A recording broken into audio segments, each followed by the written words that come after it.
വെള്ളിക്കൈ, വെള്ളിത്തല, വെള്ളിക്കഴുത്ത്, വെള്ളിക്കണ്ണ്, വെള്ളി ആൾരൂപം, കൈകാലുകൾക്ക് ശേഷിയില്ലായ്മ, കണ്ണ്, മൂക്ക്, ചെവി, വെള്ളിപ്പല്ല് എന്നീ വഴിപാടുകൾ കുടുംബത്തിൽ സ്പർദ്ധ, മാട്ട്, മാരണം എല്ലാത്തിൽ നിന്നും മുക്തി നേടി ജീവിതത്തിൽ ഉയർച്ച നേടാം. വെള്ളിക്കാൽ, വെള്ളിക്കൈ എന്തെങ്കിലും ആവശ്യമുള്ളതുണ്ടോ? അല്ല, നിങ്ങളിൽ വെള്ളിക്കുണ്ടി ഉണ്ടോ? എന്ത് വെള്ളിക്കുണ്ടി? അല്ല, ഇവന് മൂലക്കൂറിന്റെ കുഴപ്പമുണ്ടേ. അങ്ങനത്തെ ഓനും നോടുത്താളി. വെള്ളിക്കുണ്ടി ഉണ്ടാവൂല. ഇനി വരുമ്പോ കിട്ടുമെന്ന് നോക്കാം. ഡോ, അടുത്ത പ്രാവശ്യം വരുമ്പോ കൊണ്ടുവരാന്ന്. ഒരു ചായ. വെള്ളിക്കുണ്ടിയോ? അതിനിപ്പോ എവിടുന്ന് കിട്ടാനാ? എങ്ങനുണ്ട് വെള്ളിയേ ഞമ്മളോട്? രാമകൃഷ്ണ, ഒന്ന് ഇവിടെ നോക്കണേ, ഞാൻ ഒന്ന് പള്ളിയിൽ പോയി തരാം. ബാല, നീയല്ലേ നാട്ടിൽ പോകണമെന്നൊക്കെ പറഞ്ഞിട്ട് പോയില്ലേ? പോവും ചെയ്തു, അതേപോലെ ഇങ്ങോട്ട് പോരും ചെയ്തു. അതൊന്നും നടക്കൂല സേതാലിക്ക. ഒറ്റയടിക്ക് അങ്ങനെ പറഞ്ഞ് തീരുമാനിക്കല്ല. നീ ഒരു കാര്യം ചെയ്യ്, വീടിന്റെ പണി അങ്ങോട്ട് കൊടുക്കുക, ബാക്കിയൊക്കെ അങ്ങോട്ട് നടന്നോളൂ. ഞാനിപ്പോ ആലോചിക്കണേ, അവരോടും ഇവരോടും കടം വാങ്ങണേക്കാ നല്ലത് ലോൺ എടുത്താലോന്നാ.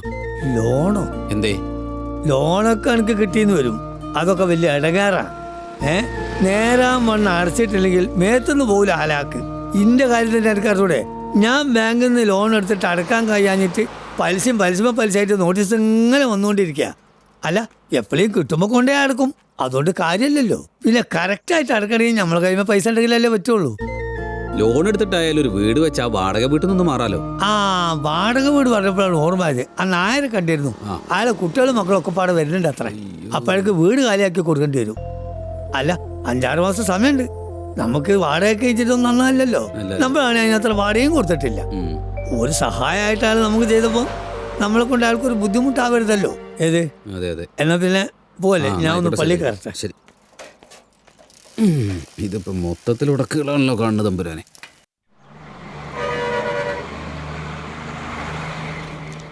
സാർ, നമസ്കാരം. നമസ്കാരം. ഞാനൊരു ലോണിന്റെ കാര്യം സംസാരിക്കാൻ വേണ്ടിയിട്ടായിരുന്നു. ലോൺ സെക്ഷനിലെ മാഡം ഒന്ന് ലീവാണല്ലോ. ഒരു കാര്യം ചെയ്യൂ, മാനേജറെ ഒന്ന് കണ്ടോളൂ. ശരി, ഓക്കെ. സാർ, നമസ്കാരം. നമസ്കാരം. എന്താ, ഇരിക്കൂ. സാർ, എനിക്ക് ഒരു ലോൺ വേണം. ഞാനൊരു ഗവൺമെന്റ് എംപ്ലോയി ആണ്. എന്തിനാ ലോൺ? വീട് വെക്കാനാ. എവിടെയാണ് നിങ്ങൾ വർക്ക് ചെയ്യുന്നത്? Government UP school. മാഷാണോ? മാഷല്ല, പ്യൂണാണ്. ഇരിക്കടോ. പ്രോപ്പർട്ടി എവിടെയാണ്? പ്രോപ്പർട്ടി അമ്പലത്തിന്റെ തെക്ക് ഭാഗം. എത്ര സെന്റ് ഉണ്ട്? 8 സെന്റ് വരും. സാലറി സർട്ടിഫിക്കറ്റ് വെച്ച് വേണമെങ്കിൽ നിങ്ങൾക്ക് ലോൺ എടുക്കാം. പിന്നെ 33% ഞങ്ങളുടെ ബാങ്കിൽ ലോൺ കൊടുക്കുന്നത്. ശരി. പ്ലാനും എസ്റ്റിമേറ്റ് ഒക്കെ റെഡി ആയോ? പ്ലാന് എങ്ങനെ വരച്ചിട്ടുണ്ട്, ഇനിയിപ്പോ എസ്റ്റിമേറ്റിന്റെ നോക്കാം. അപ്പൊ മറ്റു പേപ്പേഴ്സ് ഒക്കെ ഇട്ട് പാടോ. അല്ല സാർ, എന്തൊക്കെ വേണ്ടി വരും? അല്ല, എന്തൊക്കെ വേണ്ടി വരാന്ന്? ഒരു മിനിറ്റ്. ആധാരം, അടിയാധാരം, കുടിക്കട സർട്ടിഫിക്കറ്റ്, 30 വർഷത്തെ പോക്കുവരവ്, നികുതി അടച്ച രസീറ്റ്, കൈവശ സർട്ടിഫിക്കറ്റ്, സ്ഥലത്തിന്റെ സ്കെച്ച്, പ്ലാൻ, റൂട്ട് മാപ്പ്, തിരിച്ചറിയൽ കാർഡിന്റെ copy, 2 photo, location certificate, municipality sanction. പിന്നെ നിങ്ങൾ ഇന്ത്യൻ പൗരനാണെന്ന് തിരിച്ചറിയുന്നതിന്റെ സർട്ടിഫിക്കറ്റ്, ആധാർ കാർഡ്.